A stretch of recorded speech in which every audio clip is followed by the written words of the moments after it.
Hi, welcome to Brady's Corner. I'm Brady. This is my corner. And every 15 minutes, I'm going to bring you a new business leader. We're going to talk about random things. We're going to talk about challenges and successes. And I hope you enjoy it. Today, I'm very, very excited to introduce you to Nathan Sweat. I have known Nathan for a number of years. He's a professional engineer based out of the Salt Lake City area in Utah. And welcome, Nathan. Thank you. Appreciate it. Glad to be here. Nathan, I'm so glad to have you today. I would love for you to share a little bit about your story. You can just start from wherever. You can start from college or your beginnings of your professional life. We'd love to hear about you. You're obviously you're the CEO of Royal Engineering, based there in Salt Lake City, Utah. Would love to hear about the story of how you arrived there. Sure. Yeah, I'm excited. I always like to talk business. So this is the fun part of what I get to do. So I graduated in mechanical engineering from BYU here in Provo, where we're located, and went to work for a company for a couple of years, and then ended up moving to a manufacturing facility. So I worked as a plant engineer for about 5 years. During that time, I went back to school, got my MBA from BYU. And so when I finished that, I was promoted to be the engineering manager at the manufacturing facility. And so I was over the engineering department for about 10 years. And just during that time, I've always wanted to have a business and wanted to own my own business. And even when I was getting my MBA, I took some classes on entrepreneurship. And so just something that I just love. And like I said, I really enjoy talking about business, and I'll do it for free. I'll give any thoughts to people, as they have things come up. I just love it. So anyway, I just had that drive and, kind of call it midlife crisis. I don't know. I just started looking for some opportunities, and, this is a field that I wasn't in. I was in, again, the manufacturing. We designed equipment, robotics, things for making pipe. And so this was a totally different business, but this came up. It was a 25-year-old business that was for sale. The owners were looking to do something different. And so me and my brother and our wives, we partnered on this, and we purchased Royal Engineering 5.5 years ago. And that was the start of our business ownership. And happily ever after, right? The rest is history. Or, was it, have there been some lessons learned and growing pains? That's where the challenges started, I guess, 5.5 years ago. I felt fairly prepared in buying a business. I had worked for 17 years, as an engineer, and 10 years as a manager. I had, got my business degree. And so I had, I guess, what I feel like I could do without actually going out and being in the business. And there's definitely things that you learn. I think the book learning was good, but there's the street learning, and that's where I'm at right now. So about a year and a half into it, we were losing money as a company. I had hired too quickly. I wrongly assumed that the way you grew a company is you hired more people. We're in the professional design services. So, if you have more people, you can get more work out. So the part, though, that I didn't consider is that the sales didn't keep up. And so we didn't focus on that sales process. And so we were a year and a half into it. We'd hired a lot of people. They weren't as knowledgeable, so they were going over budget. We didn't have the work. And so they were spending time on what they did have. And so it was just a recipe that led to us laying off about 10 people. We had 37 people at the time. We laid off 10. So pretty good chunk of the company that we had to lay off. And I was at a point just wondering, okay, what do we do to correct this? And we kind of bumped along for about another year. I was given a book by a friend. It's Traction by Gino Wickman. And so I read that and just started implementing the things that were in that book. And for me, it was like the playbook I wish I had when I had started business. And it was very, very much operations centric, and really we just started doing that. And then probably about 3 months after that, we hired a business coach. And that was a challenge too, because I was thinking, okay, I've gone to school, like I'm supposed to be able to know how to run a business, and here I am, I have to hire someone to help me. But after getting over that hurdle of realizing, okay, I knew I didn't know everything about business, and so it wasn't that, but it's just that thought of, okay, I guess I do need some guidance there. We hired a coach, and we've had that coach for the last 3 years, and just gradually, we started implementing some things. He helped us see some things that we weren't seeing, and we were able to get things back on track till the next year we were profitable, and then the year after that was our best year ever, and this year we're on track to hit all of our goals too. So very, very much a turning point, I would say, in our business. What yeah, I haven't read that book, but I appreciate it. I'm going to check that out. So when I met you around October of 2018 at a PSMJ conference in San Diego. And that must have been about the time where you were doing that analysis and looking to hire a coach. Maybe you've already hired a coach by then. Is that about the same time? Yeah, and in fact, it probably was that month that we hired him. It was probably June of 2018 that we started implementing the traction concepts. And then October, we would have just hired the coach to help us. So yeah, right about that time. That's fantastic. So what, and you don't have to tell me, the details of coaching sessions or anything, but what were some of the, between the book that you read and coaching, that the biggest principles that led to some turning points? What did you really discover? What was your aha moment? If I can borrow from Oprah there. Yeah, no, that's good. Some of the main concepts that traction talks about is getting a meeting rhythm. So I think that helped us. So we got a rhythm that we met, so quarterly, for example, we'd meet with our executive team. So a couple of things, we really focused on who should be on the executive team. We had like 15 managers that were part of this manager group or whatnot. We scaled that down to just 4 people. In the end, we're at 4 people on our executive team. So we really had too many, I feel like too many people, and we were trying to include everybody, and it was taking away their time. So anyway, we scaled that down.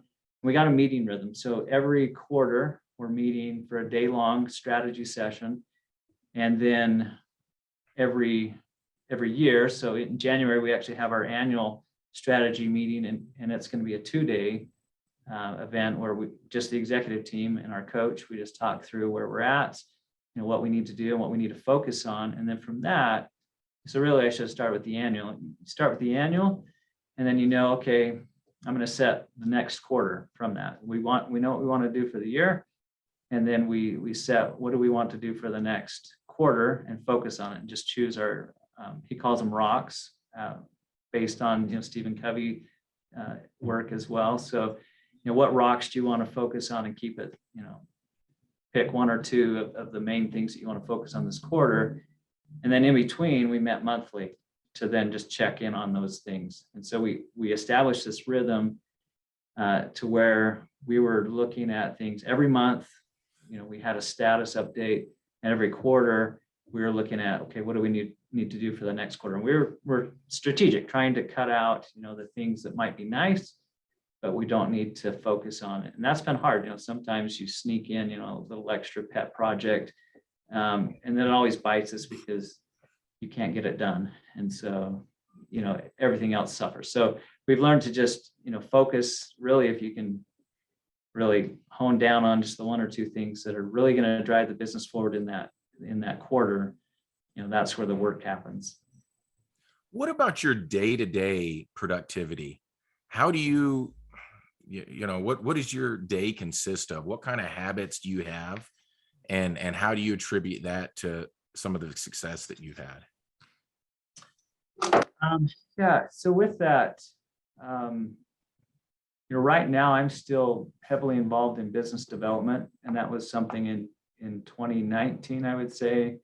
The person that was over that had left, and so by default, I was thrown into that, and that was probably the best thing that could have happened for me in the day-to-day, because then I was heavily involved with our clients. I got to know them better. Up to this point, I knew some, but didn't really know them. I guess I say that because that's still part of my day-to-day now. I'm working to kind of back out of that role so that I can focus on more just the CEO type things. But day-to-day, maybe by week, because one thing that we've been doing is one-on-ones with all of our direct reports, including outsourced folks. So we have HR that's outsourced, we have our CFO that's outsourced, we have our IT. And so really just, even though they're outsourced, they're part of team and direct reports. And so just having that one-on-one so that I can help them with the things that they are doing. I'll also say too, we've established our big threes, as a group that we work with calls it. It's basically our 3 goals, personal goals, that will have the biggest impact on the company. We'd like to get that out to the whole company. Right now, we've just done it with me and my direct reports. And so we're talking in our one-on-ones, where are they at on that? So, when I'm looking at the day-to-day, I think that's one of the things that I would say is critical, as the leader, is to have those one-on-one conversations with the people that then will go out and have their one-on-one conversations with their people. And then it just helps keep the company aligned with where you're going. Everyone is working, their goals should match and align with what the company goals are, so that we're not going different directions. I think that's fantastic. Is that natural with your leadership style to have one-on-ones like that, or what's more of your leadership style? Well, so I'm an engineer. We're not known for our social skills. So to say that it's natural, no. What is the joke? Introverts unite. What is it? Introverts unite, but separately in your own separate way, right? Yeah, for a lot of our engineers, the pandemic has been the best thing ever because they can isolate from the whole world. So me included sometimes. So I guess with that, yeah, it's not necessarily natural. Although, we've become, good friends, and so to have a conversation, it's not just, hey, where are you at on your goals? It's really, what did you do this weekend? Tell me about the projects. I know you're building this, you're working on this shed. And it's really connecting personally. And actually, I don't know if I do it right or wrong, but probably 2/3 of the time is spent on that personal touch. And then we spend, 1/3 of that half hour on, okay, update me on where you're at with your, with things that are going on in your department. And it seems to work. It seems to be helping, just keep that connection and realize that people are human. They have goals and dreams that they're trying to accomplish, and this really is a vehicle for them to help accomplish that. That's so great to hear. Let me ask you this also. So, and you already touched on this. So as CEOs, we wear a lot of hats, but our primary hat, the analogy they teach us in business school, right, is we're driving this car on the freeway, right? We have to keep it pointed between the lines. We have to know everybody else on the freeway, our competitors, our partners, our clients. We have to keep it between the lines and keep this thing pointed north or wherever we're going. How do you do that? And how do you make time to set aside to make sure that you have the car pointed between the lines, so to speak? Your own strategy sessions, kind of industries that you're looking at, client types, and all of the above. What do you do anything special for that? We have been doing quite a bit of work there. I'm going to give a shout out to a group that we're working with that kind of is our coaching group, I guess. That's Elite Entrepreneurs.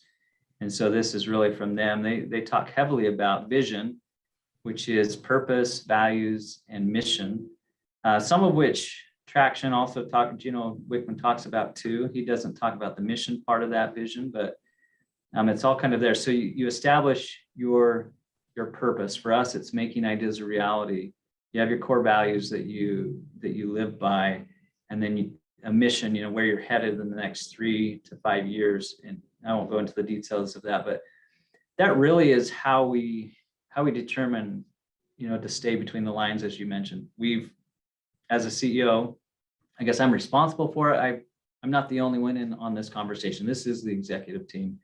And hopefully CEOs don't feel like they have to be the one that has to come up with all the ideas. They should be talking to their executive team, whoever that is. And maybe it is just them, if they're just starting out.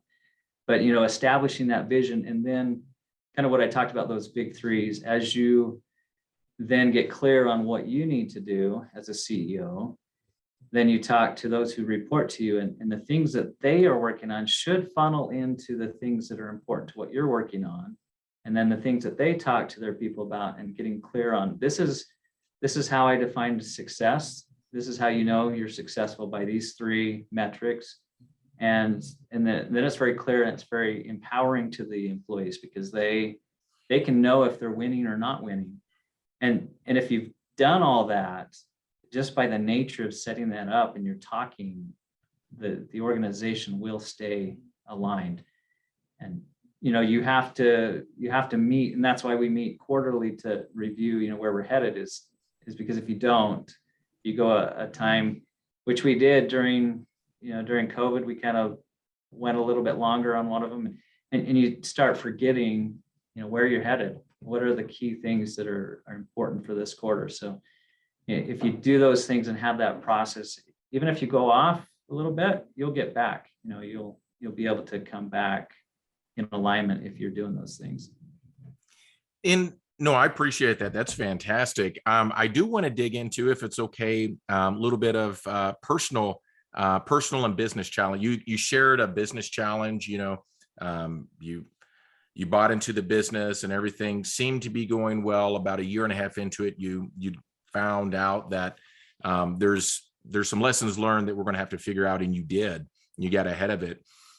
Have you experienced any personal challenges along this time?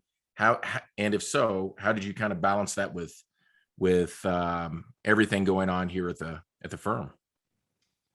Yeah, pretty big one that hit last year. I was diagnosed with cancer a year ago, non-Hodgkin lymphoma. Wow. And at the time, I had no idea. You hear cancer and your mind goes a million places. Really upended my life and our family's life, and just not sure, where things were going to go. And so early on, I sat down with our coach and then with our team, and just said, hey, this is before I even really knew what was going on. I said, I've been diagnosed with cancer. Don't know yet what that means. It's very treatable, but don't know what that means. And so, in doing that, it made me realize a lot of the things that I hadn't handed off yet. So if something was going to happen to me, there were things that people would have to guess, because we didn't have things set up. And so, like little things like check signing, I was the only one that was set up to sign checks. And so we were able to, over the course, we got my wife and my brother and my sister-in-law all on the account so they could sign checks. So just simple things like that. So you have to think through, okay, if I'm not around, can the business keep going? Because I want it to keep going. So as we got so I went through chemo, did that for 4 months. During that time, our director of business development, at the time he wasn't the director, he was working with me in business development. He started taking on more, and he was willing to do that. And again, that made me realize, okay, I've got to get people up to speed so that they can take on these things if I'm not around.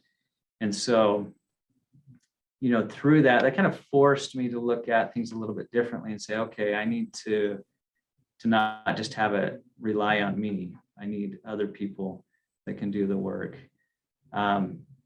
We got through that. For the most part, I was able to work pretty much full time. I would take a couple of days off for treatment.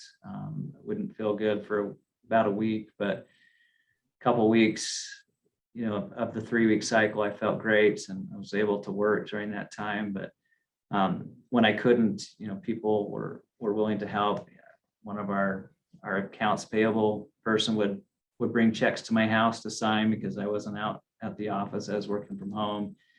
So just a lot of good experiences, a lot of things that I realized, people care. It's more than just a job. It's more than just, business, that we're actually working with human beings that care about each other. And it's maybe a different relationship than, say, a personal friend or family member, but, it's important to have those relationships.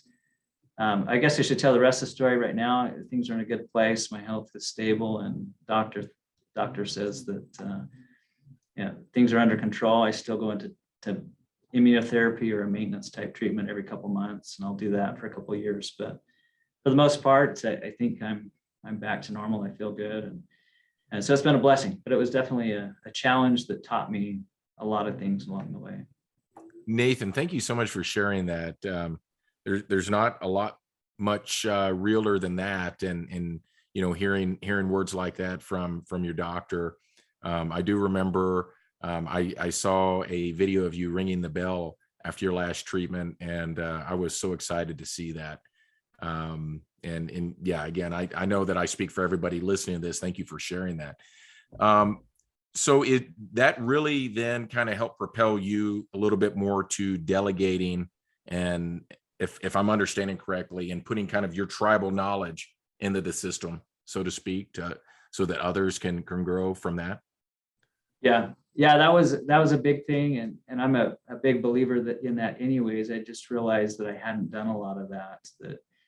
That really, when you're a small company, 5-6 people, you can do that. You can keep that knowledge and it works. But as you grow, if you want to scale it, you've got to have that out in a process, visible, so that people can see it. They can help. You got to be, helping the next generation, or whoever it is, come up and be the leader.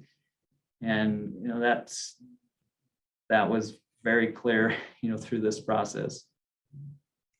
So what lessons learned, in your challenges, business, personal, otherwise, what advice would you give to hopeful entrepreneurs or, beginning entrepreneurs that are experiencing challenges? What type of things would you recommend that they do to help to get through it? Not just get through it, but get through it and be even better than before.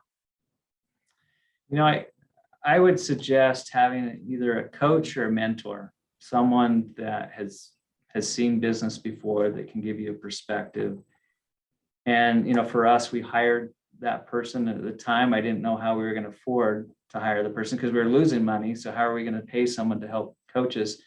But yet, have we not, who knows what would have happened. So I would say that'd be my first thing, is just have a mentor or a coach. And then just realize that it's okay not to know all the answers. I was talking to someone else that had just started a business, and they're like, I feel embarrassed because, the person was in a similar situation as us, of losing money. And he's like, I'm embarrassed that we're in this situation. And I'm like, I've been there too. It's okay. Like, business is a difficult thing to try to balance everything and try to get all the systems working in that. And you need some help. You need, some people on your team. And so if it's just you starting out, find a mentor, find partners, find companies that know what to do. We've partnered and learned from industry companies that have done it. And so even though we were new at it, we were, things like the PSMJ conference, our conversations together, all those things, just learn and find the knowledge that you need, because you're going to come up with situations that you don't know. And then just use those partnerships that you have to learn and get through it. When we were tight on cash, I reached out to our landlord, because he was a businessman. I said, hey, I need some help. What are some ideas? We need to figure out how to get some cash. And he gave me a couple ideas that we were able to pursue, and we were able to get the cash that we needed, and it kept us afloat until we could get, positive cash flow coming in. So all those things I just feel like have been from just partnering with different people, talking to different people, always trying to learn what I don't know. So I think, anyway, that's kind of all over the place, but that's where I would start, I guess, if I was talking to a new entrepreneur. Lastly, no, that's great. So what I'm taking from that is, and, me knowing what I know of you, you're super open-minded. You're humble, able to reach out. You ask a lot of questions. You ask the right questions, very deliberative. And I 100% agree with all of that. Now you've got a large family. How do you balance that with doing what you do? Because being an entrepreneur requires a lot of your time, and so do children. I've got 3, I know. How do you balance all that, or do you balance it? Yeah, we talked about this balance. Idea, and maybe it isn't a balance, because sometimes it's weighted one way at one time and weighted the other. This last year was heavily weighted towards personal health, and other times it's been against, I've been with maybe the business.